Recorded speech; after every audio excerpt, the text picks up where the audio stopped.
మెదక్ జిల్లాలోని మల్లన్న ప్రాజెక్టు భూ నిర్వాసితుల దీక్షకు మద్దతు తెలిపారు సిపిఎం రాష్ట్ర కార్యదర్శి తమ్మినేని వీరభద్రం. రైతులకు 2013 జీవో ప్రకారం నష్టపరిహారం చెల్లించాలని డిమాండ్ చేశారు. ప్రభుత్వం ప్రాజెక్టుల పేరుతో నిర్వాసితులకు తక్కువ పరిహారం చెల్లిస్తుందని ఆరోపించారు.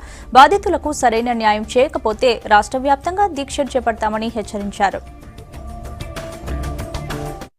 జిల్లాలో ప్రాణహిత చేవెళ్ల మల్లన్న సాగర్ నిమ్జ్ అట్లాగే గణపురం ప్రాజెక్టు వీటన్నిటి కింద వేలాది ఎకరాల భూమిని ప్రభుత్వం లాగేసుకుంటోంది. కానీ వాస్తవంగా వాళ్ళకి అమలు జరపాల్సినట్టు 2013 చట్టాన్ని మాత్రం అమలు జరపడం లేదు. చాలా నామినల్ రేట్ ఇచ్చేదానికి 123 జీవోని తీసుకొచ్చారు. ఇది చాలా అన్యాయం.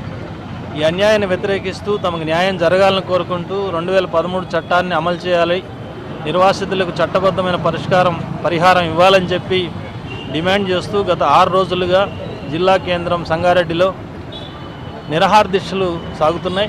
6 రోజులైన ఇంతవరకు ప్రభుత్వం స్పందించకపోవడం, చర్చలకు పిలవకపోవడం అన్యాయం.